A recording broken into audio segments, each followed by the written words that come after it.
Good evening, and welcome to another episode of the Big West Mafia Show, the final episode of the Big West Mafia Show. Next Monday, we have something special coming for you. I think you'll all appreciate it. Should be fun. How was your weekend? I'm here joined by Becky Go Huskies, permanent co-host.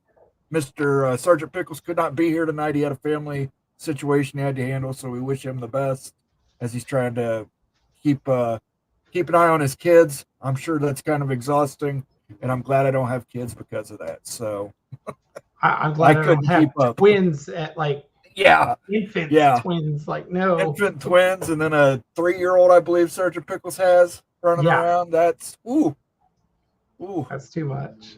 I've got nieces and nephews. I just give them sugar and then I give them back to the parents. So that's what I do. I have nieces and nephews, and I'm just like, they're all teenagers, except for 2 of them now are, they're really young, but they live in Wisconsin, so they're not a problem for me. Yeah, my niece graduates from Ohio State this next coming year. So yeah, my niece is going to Oregon State next year. Well, Sergeant Pickle says 3-year-old and 6-month twins. Pray for me. I got you in my prayers, brother. I'll do everything I can for you, but don't ask me to babysit. I pray for you, but you put yourself in this situation, Pickles. Hoorah! Facing the consequences for your actions, sir. That's right. So we're going to talk a little bit tonight. If you didn't know, Friday at midnight or at 12:01, I believe actually, USC, UCLA, Oregon, and Washington officially become members of the Big Ten. They're going to have Big Ten Network programming all day to welcome the new members in. You're going to see some classic Oregon games, which means classic Oregon games from the last 15 years. Classic Washington games, classic USC, Ohio State Rose Bowls. I'm sure UCLA basketball games will be on there as well. But I want to talk a little bit tonight about how those teams are going to transition in and generally what else, we could talk about. But I want to start off with Oregon this time because it's just because of alphabetical. Yeah. Oregon has brought in some heavy hitters. They brought in Dylan Gabriel, who accounted for 42 touchdowns last year at Oklahoma. Over 3,500 yards of offense. Yeah. That's insane. You go from Bo Nix to Dylan Gabriel. I think it's more insane that a quarterback would leave a blue blood quarterback, like not your left tackle, not your wide receiver or running back. No. Quarterback would leave a blue blood. He'd leave a blue blood for greenbacks. So got paid. He got paid. There were only going to be 5 teams in the entire country that were going to be in on that kid. And Oregon didn't, Oregon had, I'll be honest, they had no faith in the quarterback they had on the roster. He's gone. Although I think he's at Boise State, I want to say. Somewhere. Dante Moore also came over from UCLA. Yeah. And I had a feeling that was going to happen. Dante Moore was not, I don't think he was developing like he wanted at UCLA. He didn't start like he probably should have started, but you could see there were moments where it's like, oh, this kid's going to be great. And then there were moments like, oh yeah, he's a freshman. He's a true freshman, right? Yeah, he showed. And they also they've got 4 new receivers this year, all freshmen, a 5-star and 3 4-stars. That's not even the thing. They have 3 of their 4 wide receivers still from last year. Yeah, they've got Tez Johnson still, Trayshawn Holden, the big tight end Terrence Ferguson. So they've got a lot of returning talent on offense. About 34% of their offense is returning starters.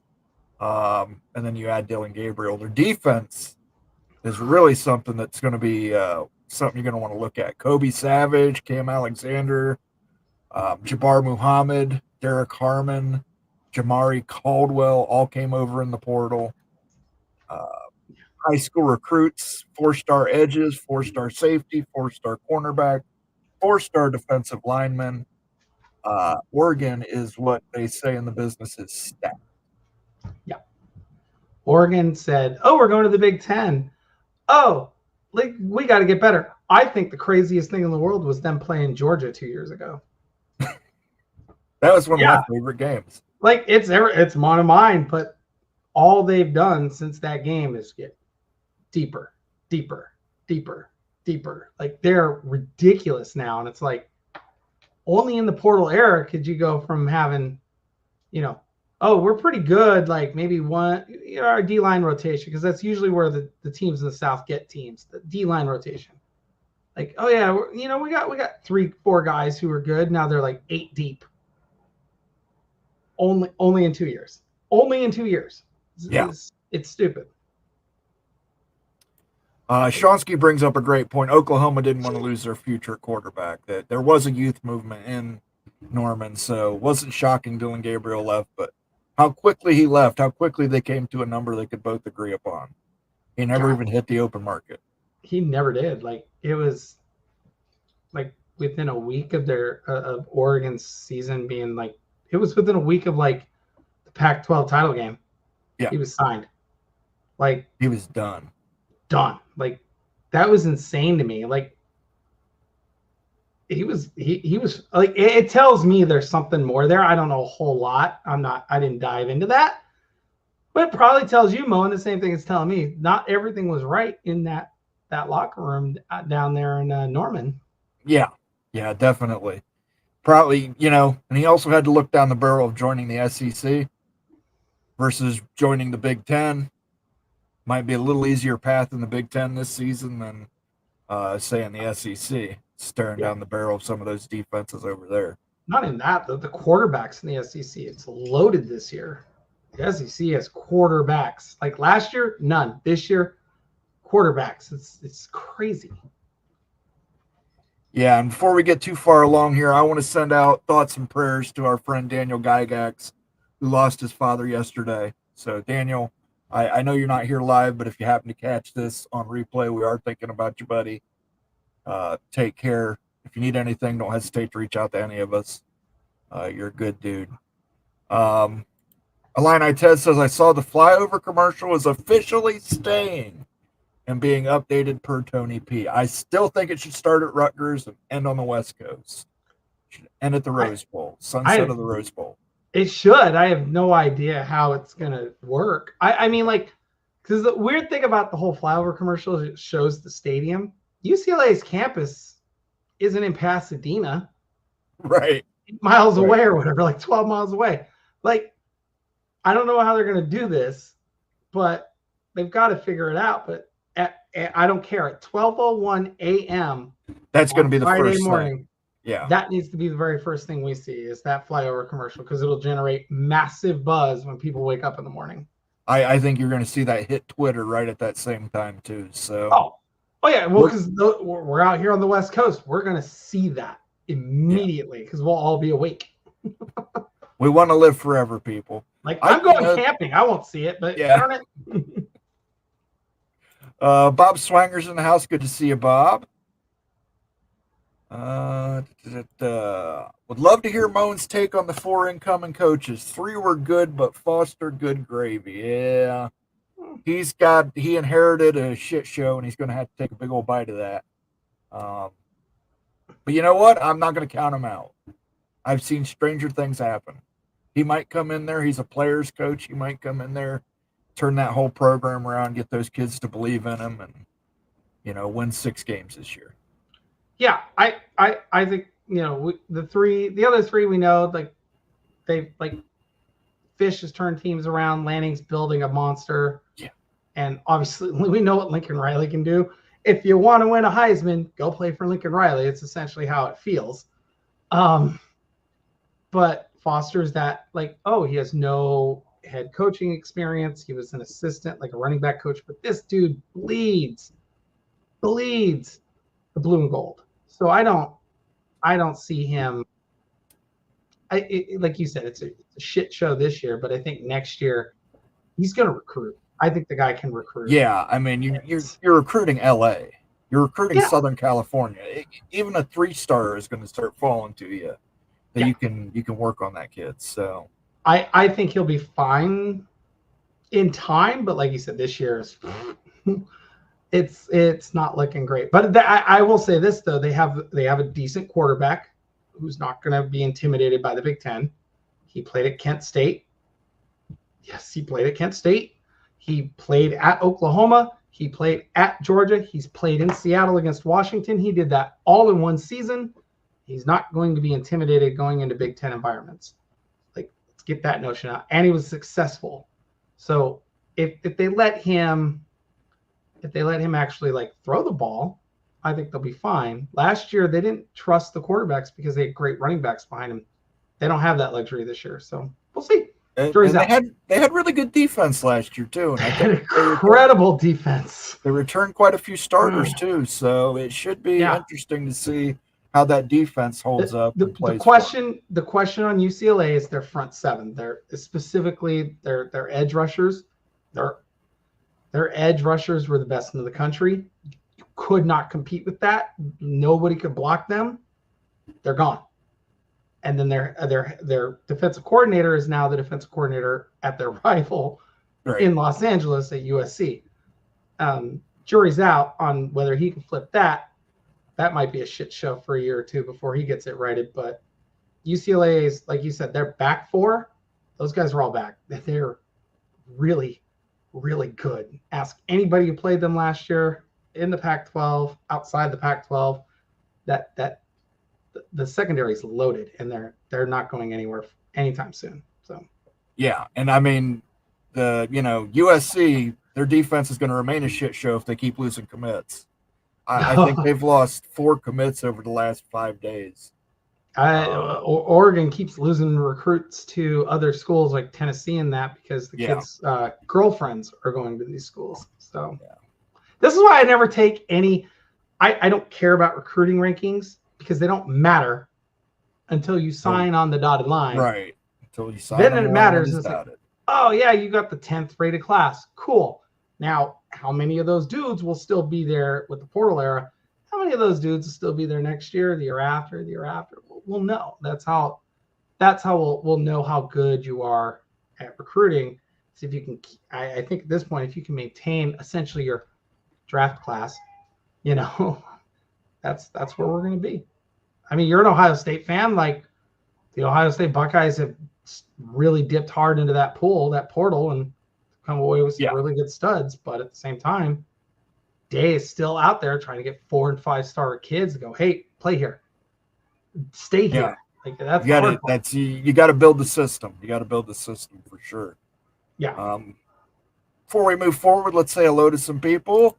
Skaven yes is here. Good to see you. That's a weird profile picture.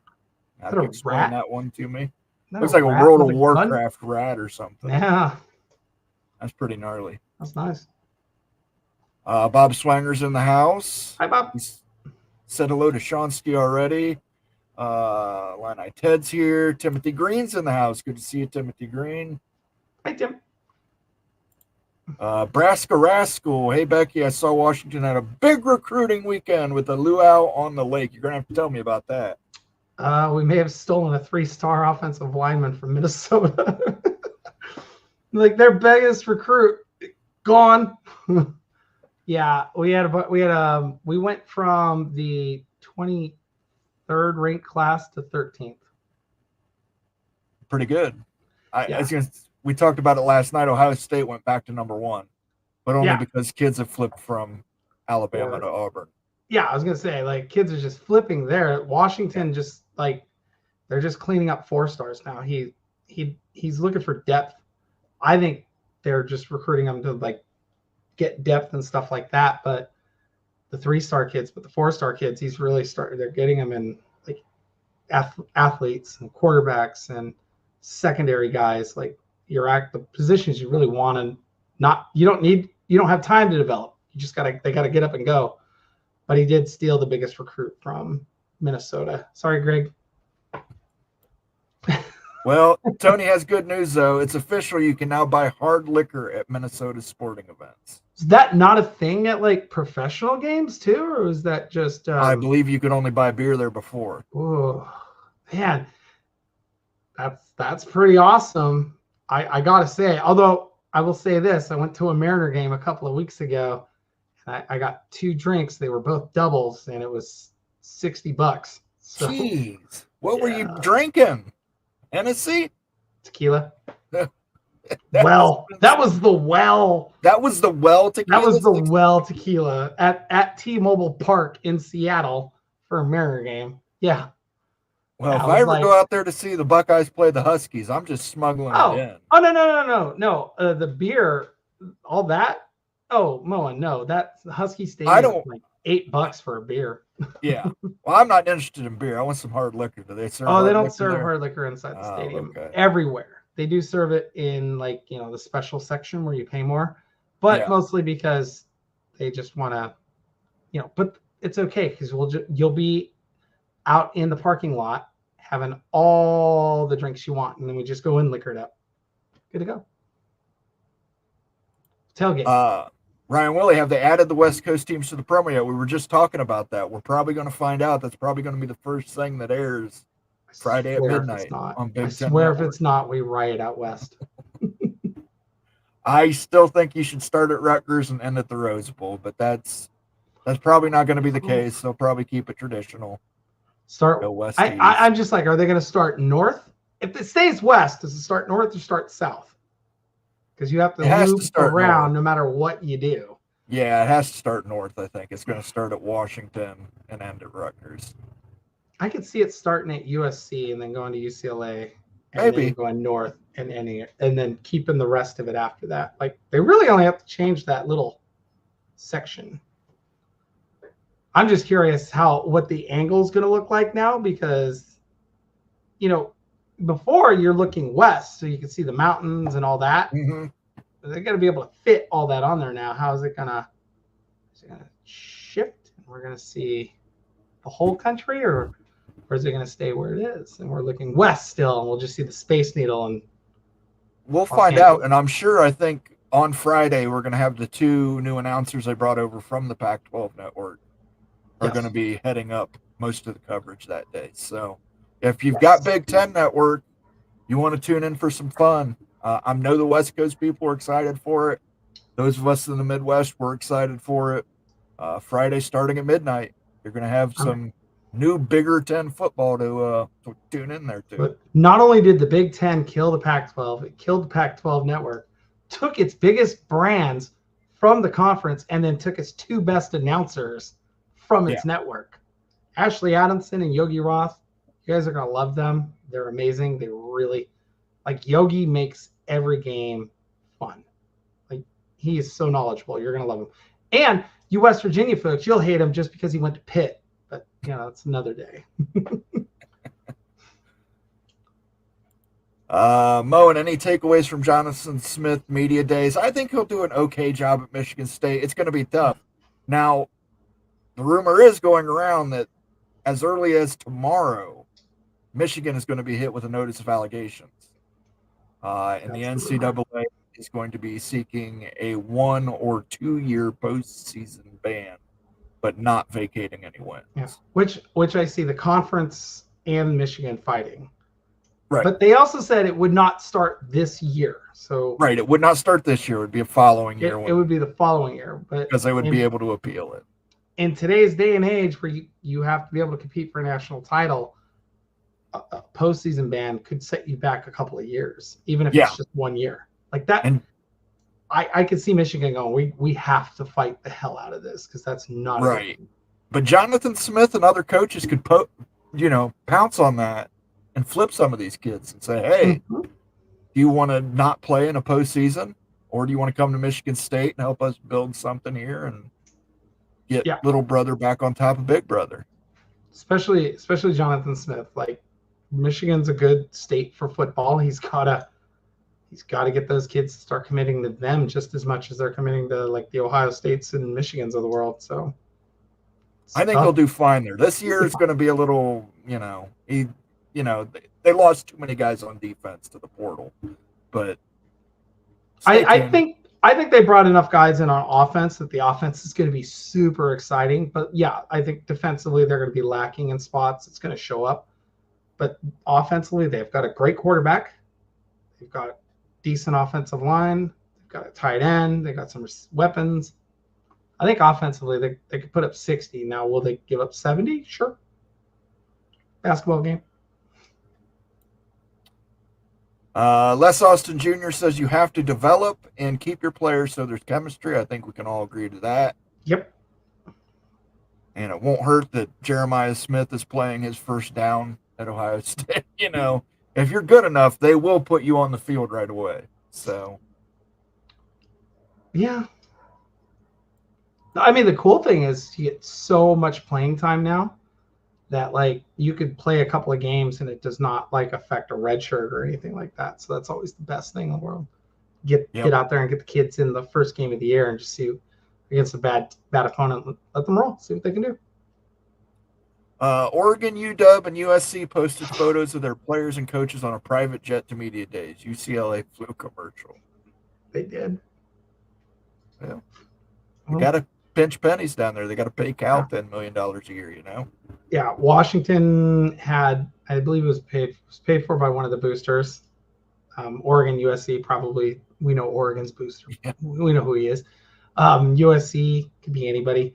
Washington, Alaska Airlines, there's a reason why they sponsor them. Pretty much everybody that's on the board went to UW, or the kids go to UW, so they're big boosters. So could have been one of them. Could have been anybody. I just find it hilarious that UCLA flew them commercial, which is silly. It's kind of silly. Daniel Dilley says Washington also beat out A&M, USC, Oregon, and Bama for a recruit. Yep, one of those 4-star athletes.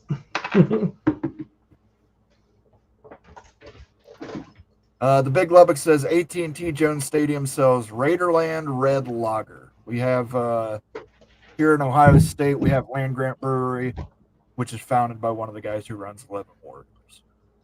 We just have we just sell like Coors Light inside the stadium, and that there's too many. I hate to be that person. We're Seattle. We have probably as many breweries per person per capita as anywhere else in the world. Like, yeah, I could throw a rock and hit 5 of them right now. It's silly. So I usually just get Topo Chico, drink the water, but it's the tall boys, like. Yeah. Tony Lawson says Yogi loves USC. Yogi coached under Pete Carroll at USC. He was the quarterback coach. We can go through the list. Booty, Sanchez, Barkley. Coached all 3 of them. He was their quarterback coach. Yeah, didn't do very good in the pros, so. Oh, I mean, he can only coach them until they get there, and then he didn't follow. Pete Carroll didn't bring him to Seattle, so. But he had the opportunity. He just chose to go with the network instead. So. Les Austin Jr. says not going to happen. Mo, Michigan lawyers are good. It's going to happen. We just don't know if it's going to stick. Yeah. Chris Ballas came out and said that it's basically going to happen this week. So I would fully expect it to happen, and like Les said, I fully expect it to not stick. The NCAA keeps getting handed their ass in these court cases, so we'll see. Yeah, it just shocks me that you're going to have a postseason ban and not vacate any wins. That is the weirdest thing about it. Like, I don't, as a Washington fan, we were not going to claim the national title. It's just vacated. But I find it odd that we're going to punish you. We're going to take away 1 to 2 years of postseason play, but we're not. They're going to probably give Harbaugh a show clause that he'll be in the NFL, which he's not coming back anyway. Yeah, it'll disappear before he ever comes back. But at the same time, it's like you're not vacating wins. You're not. What is the point of the punishment? You're just going to prevent them from playing in the postseason. That's fine. They still get paid for it. And let's be frank, there's zero guarantee that they even make the postseason because anything can happen. It's not like, oh, good, slap on the wrist. It's a slap on the wrist. Like I'm not a big proponent, again, of punishing the current players for what in this case, a former coach did. Like, I'm not a fan of that. Like, this is stupid. Just either vacate the wins, right? Which you can do. You can let them keep the national title, whatever. You can't vacate the national championship because it's not NCAA controlled anymore. But exactly, you can vacate wins. Vacate the wins. Yeah, it doesn't make sense to me. So it's the NCAA, so that's. So it's ass backwards. So yeah. USC lost a commit to UGA. Yeah, we talked about this earlier. USC lost quite a few commits this weekend. Lost a couple to Georgia. They lost more than one to Georgia now. They were, I think, all on defense. So that does not bode well for them. One was they did just get the commit from the number 1 linebacker in the country. USC did. Want to guess what state he lives in? What state's that? Georgia. Oh, Georgia. Kid's gonna flip to Georgia at some point. Like, it's just that's why I'm likely. like, as he's class of 2026, he's gonna be a junior. That's why I'm like, all this stuff is stupid, but it is funny watching the blue bloods and that get just basically get beat out by non-blue bloods, because Georgia's not really a blue blood. They're close, but they're not. They're a new blood. They're a new blood. Tony says Sergeant Pickles USC flipped a Minnesota OL recruit last year. Who invited you guys anyway? Well, sorry, Tony. Nobody had any problem with Washington. Let me just say that. No. We flipped Zach Durfee last year from Minnesota. We did do that. He's still on the team. He didn't even leave with the coaching staff down in Alabama. He stayed.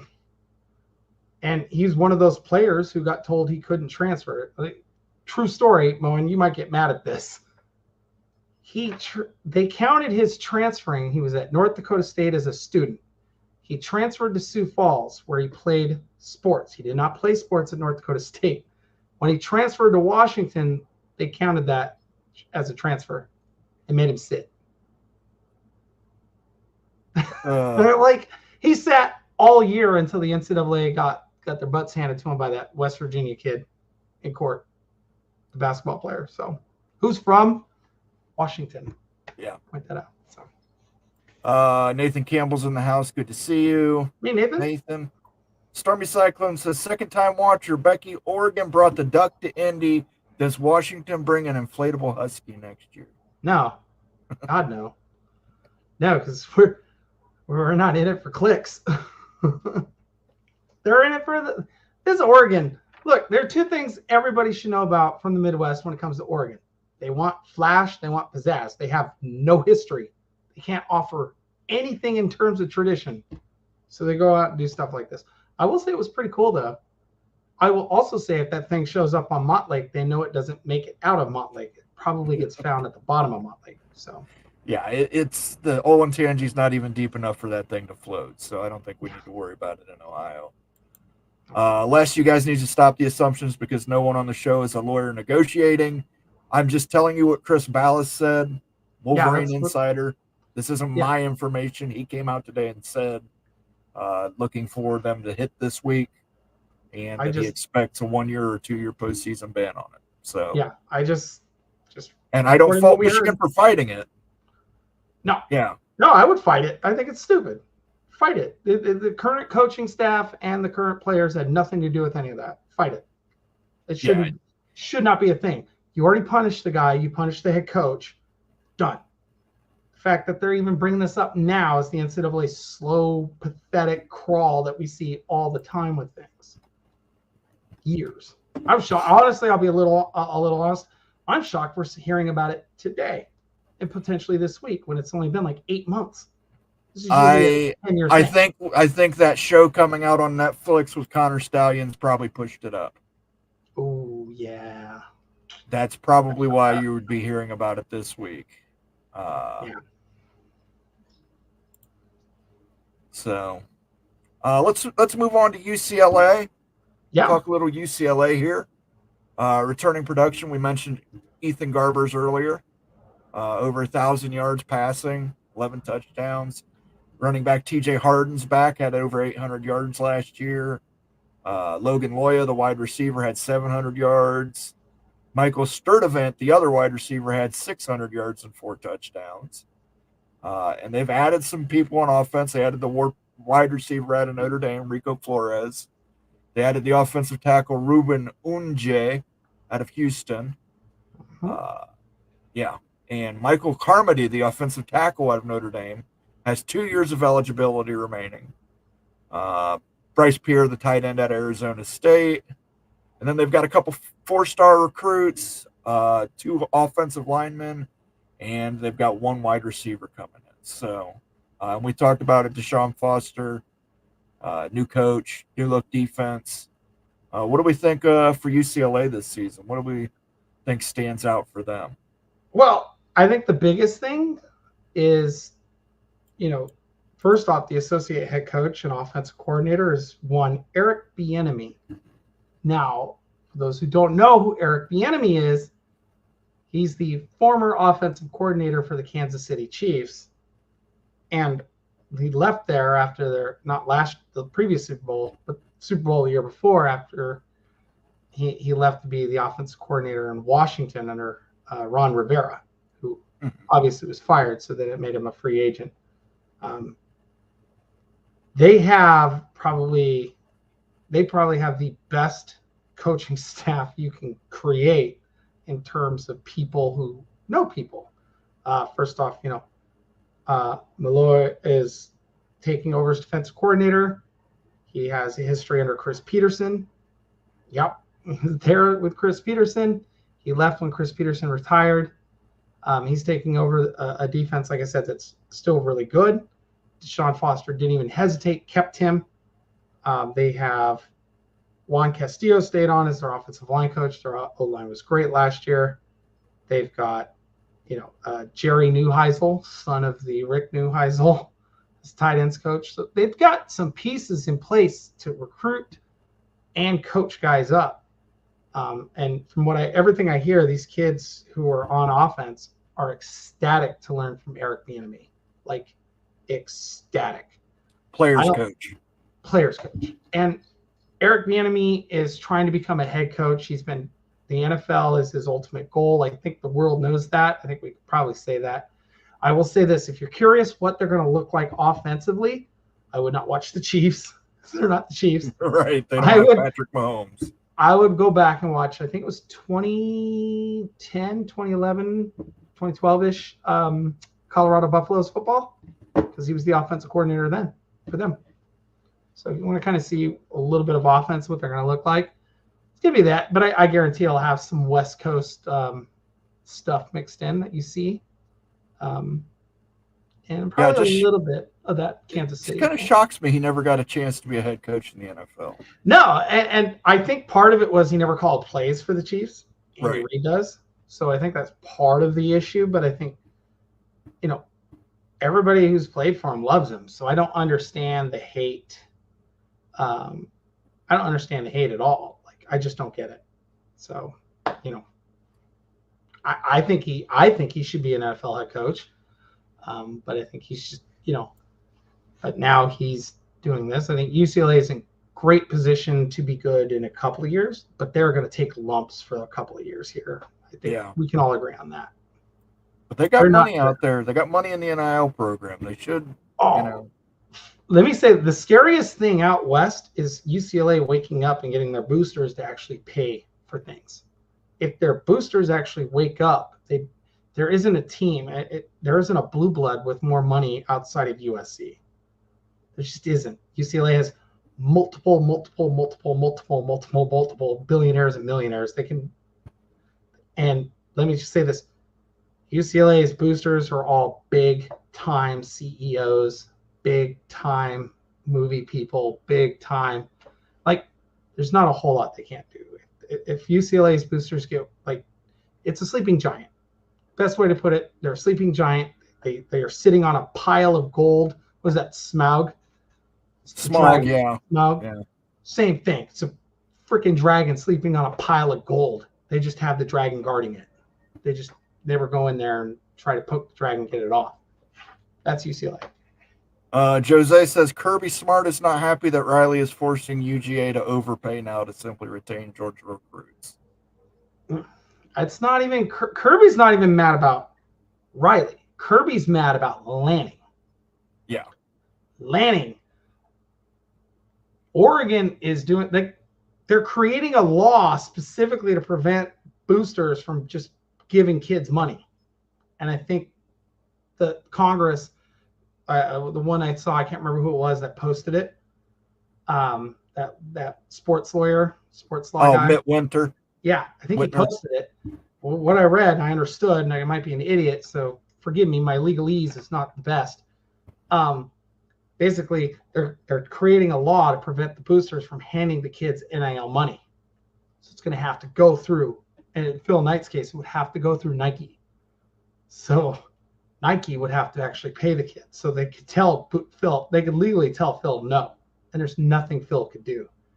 So yeah, they'll figure out a loophole, obviously, but right. There's a reason why they're pushing. Some schools are pushing for that to be a thing, and I think it's because Phil Knight has opened up his wallet and checkbook, and it's starting to really ruffle feathers down in the South. Because I'll tell you this: you live in Columbus, you're a Columbus fan. What happens if they start stealing recruits right and left from Columbus? Well, they already have. So I mean, yeah, and they start to outbid. That's where the problem comes in. Now they're outbidding. They're getting the 5 stars, not the 4 stars. That becomes a problem. The Duck wasn't embarrassing for Oregon. Be happy and grateful that you're in the Big Ten. The Duck drew unnecessary attention for other Big Ten teams. No, I just think it made everybody realize what obnoxious jerks they are. Yeah. I mean, the other 3 schools were like, okay. Like, this is why, like, you heard me, I'm like, okay, they had a Duck there. I thought it was cool. Smart on their part. This is what they do, guys. They market. Remember, who was it? They had the Times Square. They had Joey Harrington in Times Square for the Heisman Trophy one year. Like, big poster last year. Bo Nix, same thing in New York. Put him on the side of painted him on the side of a wall on a building in New York. This is nothing new for Oregon. This is what they do. They don't have tradition. They go outside the box. And I thought it was funny. I don't know about you. You're old school. I'm old school. I hated it. I hated it. If you bring that Duck to Ohio, I'm going to shoot it. We don't want that crap here. We're the most obnoxious fan base in the conference. You're not taking that away from us. So that sounds like you guys want to really hold on to that obnoxious stuff. The Big Lubbock says, if my memory serves correctly, UCLA is based in Los Angeles per the UCLA coach, and they are just happy to be in the Big Ten. Yeah, he did not have a great speech at media days. I felt bad for him. He talked for less than 2 minutes, and they're just like, I just want to answer questions, get the hell out of here. Yeah. I can't remember which coach it was. One of the coaches talked for like 14 minutes and then answered one question, and then they got a second one just because. Can't remember which one. Oh, Minnesota. It's Fleck. PJ Fleck. Yeah. True Jim Tressel disciple. Yeah. I'm like, he's Foster's a brand new head coach, but he did play in the NFL. He knows how to talk to the media. He knows how to get things going. And he didn't mean any disrespect. He's just like, he's not at that point where he's comfortable talking up there in front of people like that. Like, I think he was just like, look, you guys want to ask questions? Let me just answer them. If there was a team out of the Big Ten this year where nobody knew anything a whole lot about it, it's UCLA. Not a lot of people know about UCLA. Not a lot. They're hard to kind of peg down. So they remind me a lot of Northwestern last year. People weren't expecting anything big out of them, and if they get 6 or 7 wins, it'll be considered a gigantic success. Yep. And they might win 5 games. They might win 5-6 games. Not a problem. Conundrum says Chris Berman sleeping with Bieniemy. Yes. Remember Chris Berman sleeping with Bieniemy. I always just remember Chris Berman on those home run derby calls. Back. Yeah. Sound like a chicken. Will Eric Bieniemy be better than Matt Nagy? Oh God, he's got to be. He was terrible with the Bears when he didn't have Andy Reid to guide him. Yeah, that franchise is a dumpster fire anyway. I don't, even if he had Andy Reid to guide him, I don't think the Bears would have done anything. Yeah, I was like, it's the Bears. The Bears are the Cleveland Browns of the NFC. No, I think Bieniemy. If you watched the Commanders' offense last year, they were really, really good. They were good offensively last year. Seriously, like go look at the stats from last year. Like they weren't terrible offensively. Their problems were on defense, and that's why River Ron got fired. But yeah, they'll be fine. Come on, Matt Nagy is he's terrible, but that's what Berman used to say: rumbling, bumbling, stumbling. He could go all the way. That and whoop, whoop. That's one of my favorite things when I'm playing college football 25. If I do that. Oh, everybody does the whoop, whoop. Yeah. Bears roster was pretty bare to be fair. That's Jeff's putting that mildly. No. Kirby retains lawyers on his staff for issues involving his players. Yeah, they have a director of player personnel that they have a fixer, basically, a guy who fixes. Yeah, I was gonna say, I think like every team in the Power Four, even Washington State and Oregon State, they all have somebody that's like on retainer ready to go, just in case. Mostly to protect the. I'll be blunt. It's not to protect the player. Protect the school. It's not really for the players. Phil Knight could lobby to keep his free market donations going with senators out west. He could do it with senators out east. Yeah, he's rich. Yeah. It's like $58 billion. He can do whatever he wants. Yeah, billionaire. Yeah. Like Oregon stock could tank today, it'd still be a billionaire. Yeah. And Tony brings that up. Nike stock is down about 30% over the last couple months. Phil Knight's still a billionaire. It's not going to impact him. At the end of the day, he's set for life. His family's set for generations. Oregon stock is down for a number of reasons, but the biggest thing is like Oregon's still, Nike stock is down for all these reasons you can name, but they're still going to they have to spend money to make money.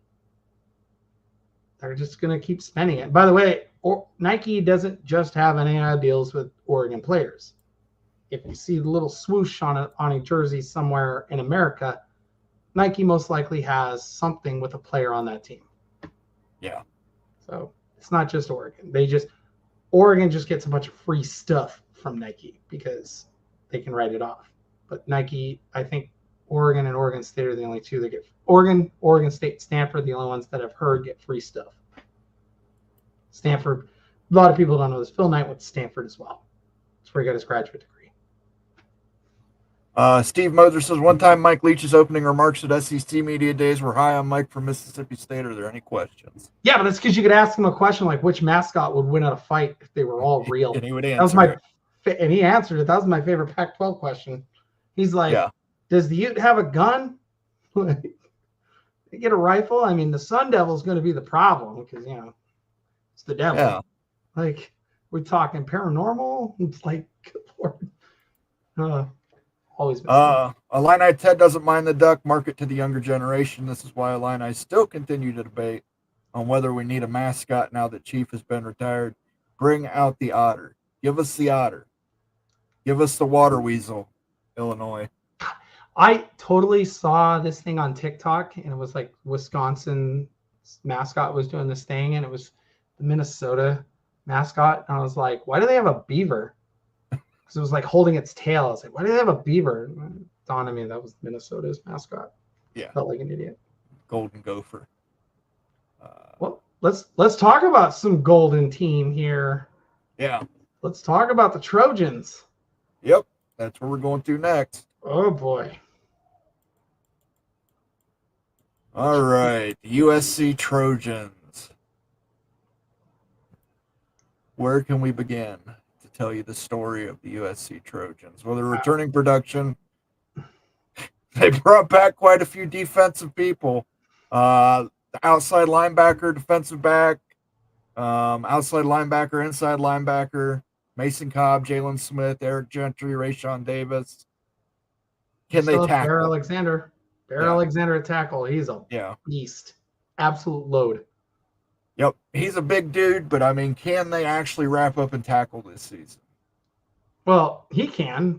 Can the linebackers? That's the big question. Right. Because then the other side is you go, well, they're replacing a Heisman winning quarterback. And probably, and I'll say this, the only reason that team wins more than 3 games at any point in the last 2 years was that Heisman winning quarterback. Because I watched Washington. They should have had like 20 sacks last year. Should have. Couldn't corral him long enough to sack him. So it's kind of stuck out on an island there. My questions on USC are at quarterback, which is fair. He had one game where he was really, really good. Now, granted, that was a bowl game against Louisville. Right. Yeah. Miller's good. He is good. This isn't like we're not talking about some like 2-star kid that just like meandered there. That's a 4-star kid. Bought his time and waited, and now he's stepping in. And I said this last week to Florida State fans. You don't want to hear this, but let me say this part out loud. Lincoln Riley unleashed that kid on Louisville. He did not care. He said, "It's your first start. It's a bowl game. We don't want to lose this, but you know what? The whole playbook is yours. Here's the game plan." He threw for like 6 scores. Yeah, 6 touchdowns, I believe, in that game is what he threw. Yeah, which is ridiculous. They just unloaded. He was like, "Yeah, you're good." And Florida State held their quarterback back, and it burned them. So I think, like, there's things to this. Like, this kid is really good. The question will be, can he maintain that over 12 games? We don't know. And, their O-line, as good as everybody kept saying their O-line is really good last year. But I was like, yeah. Gave up like 39 sacks, guys. And that's to a mobile quarterback. Yeah. This is where my problem lies with them is can they protect, because Miller's not a running quarterback. He's not winning. It's all going to come down to that defense. Is Lynn going to bring that defense the same way? He took the UCLA defense that was ranked 87th and moved it up to 11th. Last year, the USC defense was ranked 119th. It's almost the exact. It's negative zone Iowa. Yeah, I think I've said before. If USC had Iowa's defense, USC goes undefeated. Yeah, fair. But if Iowa had USC's offense, they go undefeated. Yeah. But they didn't. Like it's just amazing how it's the most asinine thing. It makes no sense to me because you're USC. You're gonna look. USC is running back you essentially. They just crank out running back Heisman Trophy winners. That's just what they do. And they're not like that, but they always have had the Ronnie Lotts of the world. Like they've always had good defenders. Troy Polamalu's. We can go through the decades. You can find a great one every decade. They always had some stud who you're like, why is this guy still here? I feel like he's been here for 20 years. He's only been there for 4 years. They always had that guy. This USC team doesn't have that guy. And you're like, at this point, most USC fans, I think, would say it's Bear Alexander. But I'm like, you're relying on a D tackle who has to come out on 3rd down. Like, you guys have a problem. And he's a big guy. He cannot play every play. No, he is a run-stopping D lineman. He's not a attack the passer D lineman. I mean, he was at Georgia, and they didn't use him for that either at Georgia. They were like, nope, run, stop, get off field. Yeah. So, and they won a national title doing that. So for him, it's like, here you go.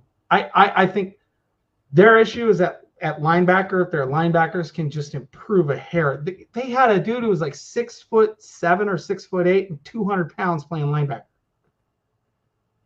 I don't know what you do with that kid, but Washington went right at him and just trucked him. Yeah, So, that's the size of a safety in the Big Ten. yeah, like it and even in the Pac-12, that's small for a linebacker, like tiny. And teams went right at him and just, like you said, they can't tackle.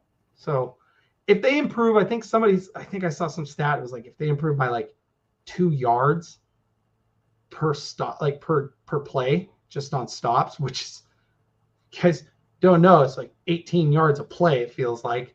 But if they can get them down to like 15 or 13, just a couple of yards here and there, they're winning ball games. That was the difference. Teams are getting off the field because they do have solid pass rush. Clint, yes, Joe Rossi is a good defensive coordinator. Minnesota did have a solid defense. It's just they have PJ Fleck as the head coach, and he is a disciple of Jim Tressel. He will run the ball until you stop him from running the ball. And then it'll be a short throw. Yeah, 3 and out. I see it every day on Sundays under Pete Carroll. Run, throw. Run, throw. All right, so now let's get to the last one. I know you've been excited for this one. We will touch on, of course, your hometown team, the Washington Huskies. What do we want to know? Well, let's take a look at the returning production here.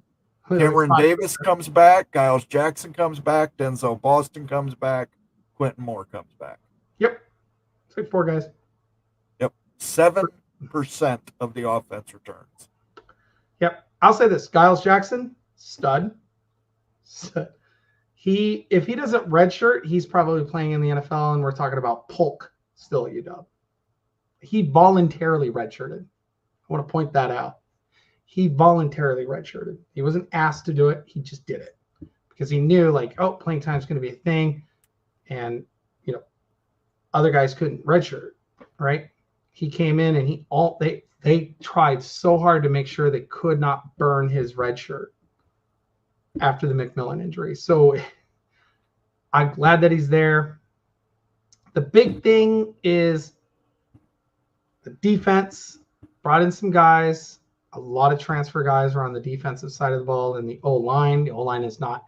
We have a depth issue on the O-line. It's not good. I think we have like 8 scholarship guys on the O-line.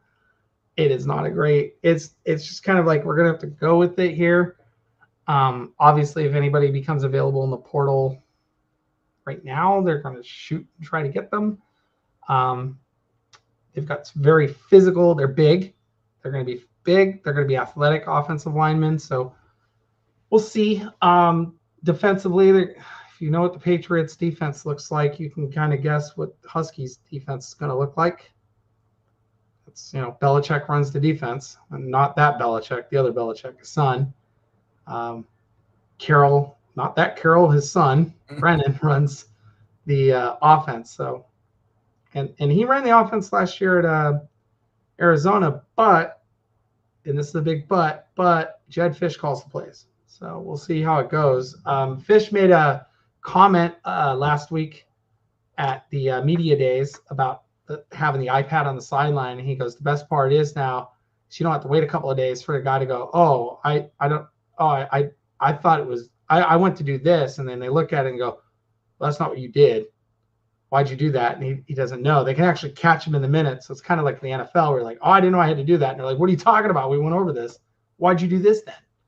So very good at, he's very big on that, and it's going to help out those guys like Carroll and them, who are also, Carroll's the offensive line coach. People don't know this. OC and the line coach. So it's going to help him be able to manage the offensive line as well in real time. So they'll have the quarterback coach probably up in the booth and doing all that stuff. So it's going to be fun. This is going to be. What are your thoughts on Will? What are your thoughts on Will Rogers, the quarterback coming over from Mississippi? People don't know. I mean, he lit up SEC defenses throwing the football. I think he's one of I think he had the most yards in the last decade or whatever throwing the football in a single season, some crazy thing like that. I don't think that's it, but he had some weird stat where he was number 1 in the SEC at some point for passing yards. He's going to be good. he's going to be good. I think the wide receiving core is really, really good. It's better than what people think.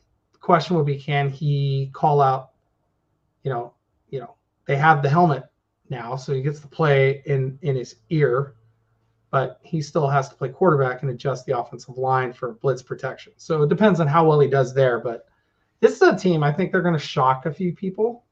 So I think they may not beat the big three, and the big three being this year USC, Penn State, and Oregon, but they might shock some. They're going to shock somebody, and really, I should say the big three is probably Iowa because they're at Iowa. So this could be a good year. Big year. Daniel Gygax. Yeah, Daniel, we said it earlier in the show, but you weren't here. We just want to pass along our condolences and let us know if there's anything we can do for you, buddy. Yeah. Speaking of Washington, Jed Fish brought over his running back from Arizona, Jonah Coleman, who had over close to 900 yards last year, 6 total touchdowns. Do you think he's going to have a lot of impact on opening the pathway for Will Rogers to throw the ball? Yeah, I think he's put on 30 pounds of muscle. Okay. Yeah, he's like 220, 230 now. Like he's just a big load. So, yeah, I think they're gonna run the ball better than they can throw the ball. The question will be, can they protect to throw the ball? I think they're gonna be able to run the ball just fine because he's not even. Like I said, they had so many guys leave for the portal once. DeBoer left, that it's like, what do we have? 21 out of 22 starters are gone. But we still have, like you said, we still had some returning guys who got some significant time. By the way, of those names, they're all on defense, but one. So we'll see. Yeah, only 7% returning production on offense. That's defense is closer to 50%. So yeah, the defense was deep, and I think that's the big key here. Bruner coming back is huge. That dude lit up. Like if you saw him blitz and hit dudes in the backfield in the national title game, anytime you saw a purple guy back there, it was probably him. He hits the hole. He hits the hole hard, and he's like a 220-pound linebacker just coming in there like a missile. His dad played at UW. His grandfather played at UW. Like this dude he's a footballer. He's a player. Who did UW hire to replace Jen Cohen? We can go down the list. No, it's they hired Troy Dannon, who's now at Nebraska. Right. And then they hired away Pat Chun, who was at Washington State. So Pat Chun's the new offensive coordinator or athletic director. By the way, Jen Cohen, extremely, extremely smart. USC is really good to have her. She speaks. A lot of people listen. 20, almost 30 years in athletics. So for her, it's, it hurt, but. And where did Pat Chung come from? Wazoo, Washington State. Well, before that. Oh, yeah, he's an alumni of The Ohio State, I believe. The Ohio State University. Thank you very much. He went there. But, yeah, no, Jen left for USC. It's fine. Like, she got us into the conference and then bounced. Okay. She got a pay raise. Probably a good pay raise. Like, it's private school. Who knows what she's getting paid? Sergeant Pickle says, good note for UW. 2 linemen who are questionable to come back from injury in time look to be ahead of schedule, including a natural center. Yeah. Yeah. I mean, I think Hatchett's slated to be the starter. His brother is at Oklahoma now, who was on the roster. Played a lot of snaps at guard last year, so we'll see. I mean, obviously it hurts to lose one of the best centers in the nation to Alabama because he followed his head coach down there. But he's bigger, and Hatchett's a bigger kid. We're going to go from a 275-pound center to a 310-pound center. So it's fine. Who's a redshirt freshman, by the way. Big kid.